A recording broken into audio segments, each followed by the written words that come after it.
year was 1917.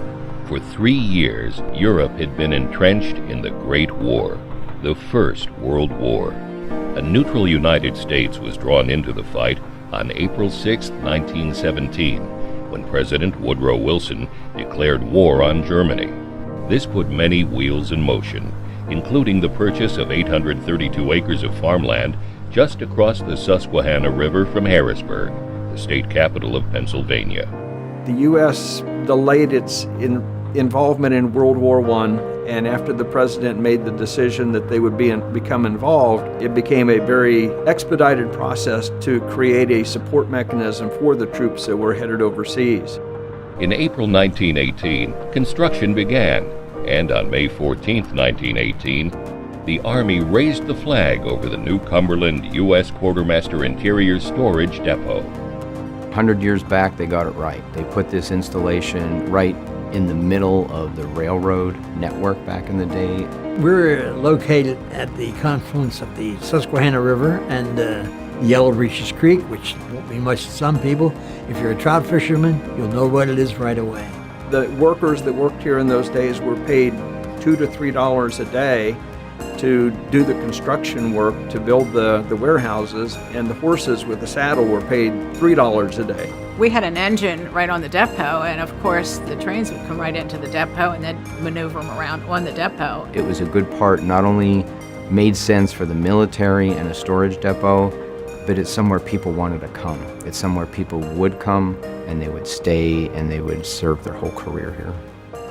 And so began a century-long relationship between a community and its country, a patriotic people supporting their nation's brave men and women, wherever the mission would take them around the world. You got some seats back here, sir? Huh? No, just sit down and we'll fix you up. And what did we have in mind today? The normal. The normal. I've been coming in here 65 years and still have to ask.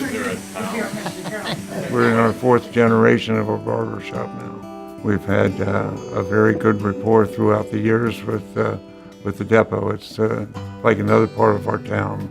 The town has been a very patriotic town ever since I can remember. A lot of people are outside the town. You go to a local restaurant, you can bring the story about Army Depot, and the people light up. A lot of people say, wow, yeah, my grandpa was there and my father was there. And it's joy. Well, it's always been very important to the community because when they first started it out, it was on a small scale, but there were, I believe in 1918, there were like 1,500 people living in New Cumberland. By the end of World War II, there were almost 10,000. The entrance into World War II brought great expansion to the installation. The depot saw an influx of soldier recruits, depot workers, and POWs from Germany. There was a lot of activity here during World War II, a lot of activity. At one point, they had POWs from Germany, and they would bring the townspeople down to watch the POWs play soccer. I saw my first soccer game, and it was between German POWs because soccer was not a popular sport around here at the time, but the Germans knew how to play soccer. I had met a gentleman where I worked who was a POW. That was very interesting. He was a very nice guy. Some of the best baseball teams were formed right here at New Cumberland because the professional baseball players that went into the service were inducted through here. Through the years, the depot continued to share its facilities and services with the community. The example was set from the top by the installation's commanders. This is General Pillsbury.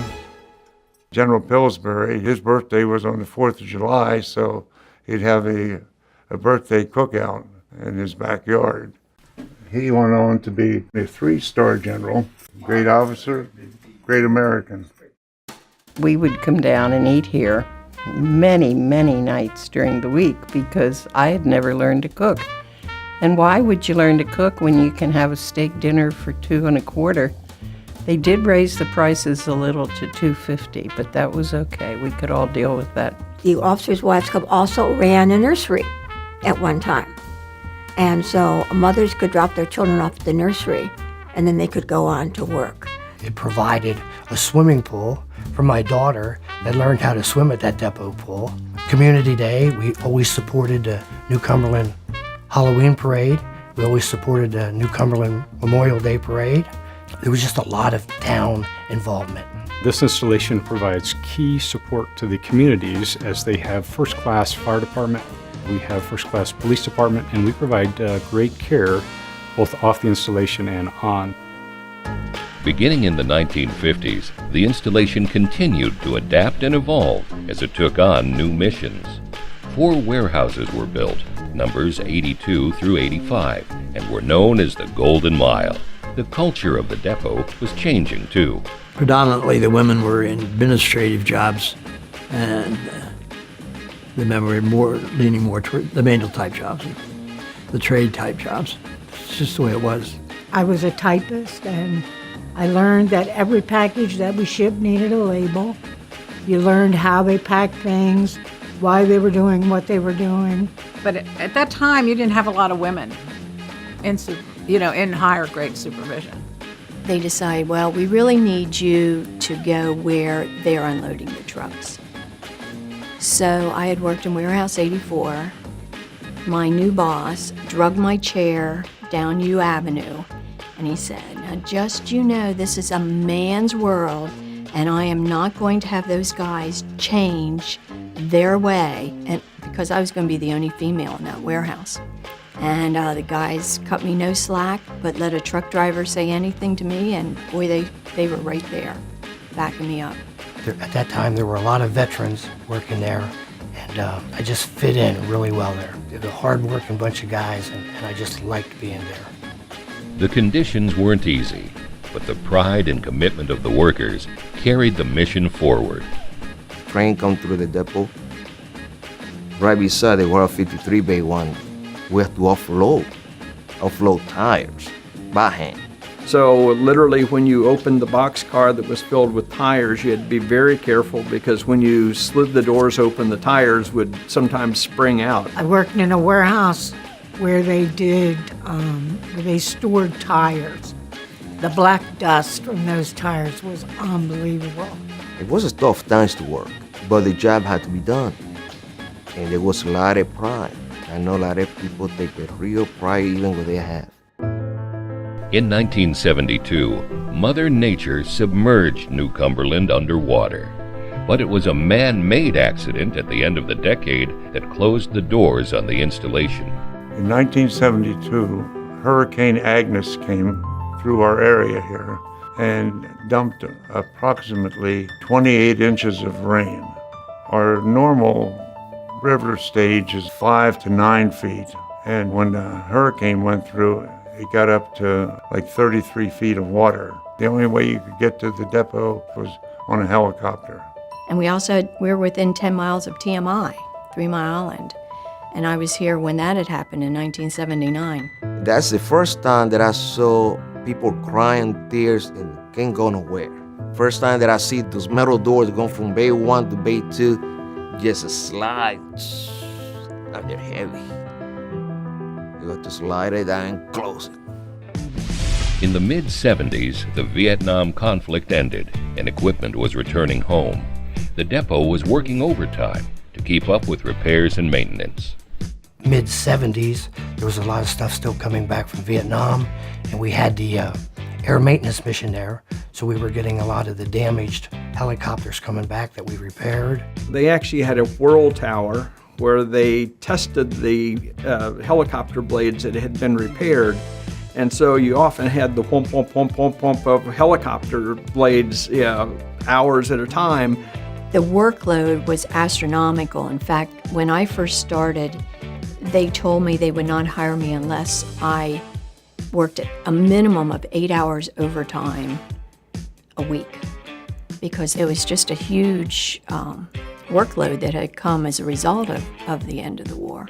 We were involved in starting the small pack line, which improved operations and a lower cost. And I was lucky enough to get one of Jimmy Carter's Presidential Suggestion Awards.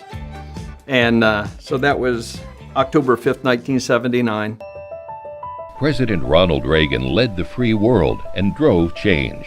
The 1980s saw the Berlin Wall come down and the Cold War end. It was a time of peace, but also uncertainty at the depot. I remember that time. I remember a couple of rifts where people receiving letters on their hand. That's real sad to see. The supervisors coming up and pulling them off the floor and then taking them down to an office where they met with Human Resources, their division chief, and the union, and they were given their letter of dismissal. We supported all of the Middle East. And I believe that is one of the main reasons, that and the EDC, why we remain open today. Because we were not bracked, and it was because of what was happening here at New Cumberland and how well we did things. New ways of getting the job done were on the horizon. The technology revolution was here. The Army successfully pitched the construction of the Eastern Distribution Center. The building sent a message that Susquehanna was going to be the centerpiece of military logistics and distribution for the foreseeable future. When Congress decided to approve the construction of a $200 million plus distribution center, the largest of its kind in the Department of Defense, here in New Cumberland, Pennsylvania, it was kind of a signal of two things. One, that New Cumberland is pretty good at distribution, right? Because you don't make that type of an investment in an organization that isn't really being successful. And two, this was going to be an enduring mission for the installation. Again, you don't put that much money into an installation with the thought that you're not going to be doing that for a very long time. The engineers had a clear approach to modern mechanization and computerization of the business. Construction of the 1.7 million square foot facility was completed on July 21st, 1989. So the design of the EDC incorporated what we call a material to worker design. So what we put in the building was a large tow line system that was about 5.3 miles long. It had 1,100 carts that pulled material through the building. There was another 4.5 miles of conveyor systems, package conveyor and pallet conveyor. There was even a robot. They asked people to come up and help with the testing, and I come up and I couldn't get over the vastness of the building. At that time, it was the largest distribution center, I think, in the world. So we had these cranes that were man aboard that were meant to go 60 feet in the air. And that was a bit of a cultural shift, and there was special training needed on that. They needed somebody to teach folks how to rappel out of the 60-foot high rise area, so I volunteered for that as well. I was young. I thought that sounded fun. The EDC began its operation in the middle of the war, Desert Storm, which was the worst thing that could happen because we were all of the support for the Middle East. So it was kind of chaotic, and it was a stress for the workforce, quite frankly. You know, they had all been trained on the new building, but until you start using it, you're not really comfortable with it. The mission was going through the roof. But that was the beginning of the automation. It was phenomenal. At one time, we were just considered box kickers. And it was important for everyone to understand our place in the supply chain and the criticality of it. And I think that's what the installation added with all the new features that we were introducing and their broader customer base and how they could be responsive. And that's when we started talking about we were offering tailored logistics. And the installation was the prime source of those tailored logistics.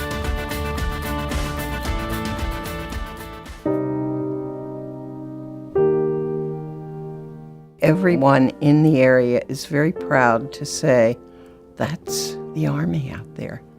And we really appreciate that. I used to go down on that depot when they had prisons there. When I was just out of high school, John Kennedy drove right up through New Cumberland. He landed in the airport out here and drove right up through New Cumberland. We have had a wonderful rapport with the military throughout the last 60 years that I can remember. Through the years, the name has changed.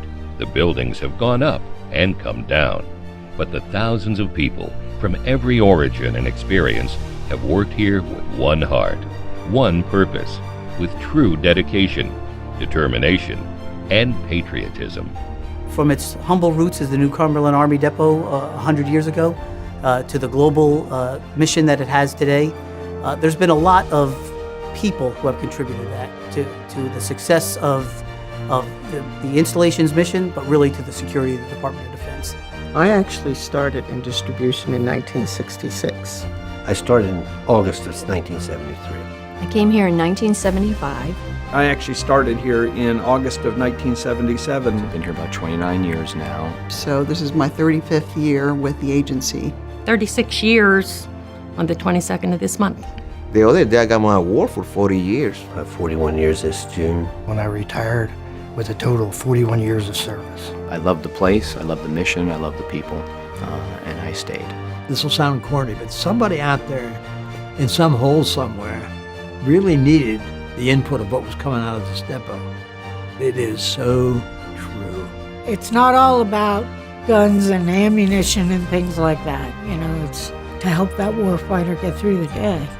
It's the one little thing that you can do for your country. You know, and you really, I don't know how you can't take pride in that, because you're supporting the warfighter, you know, and we're free because of them.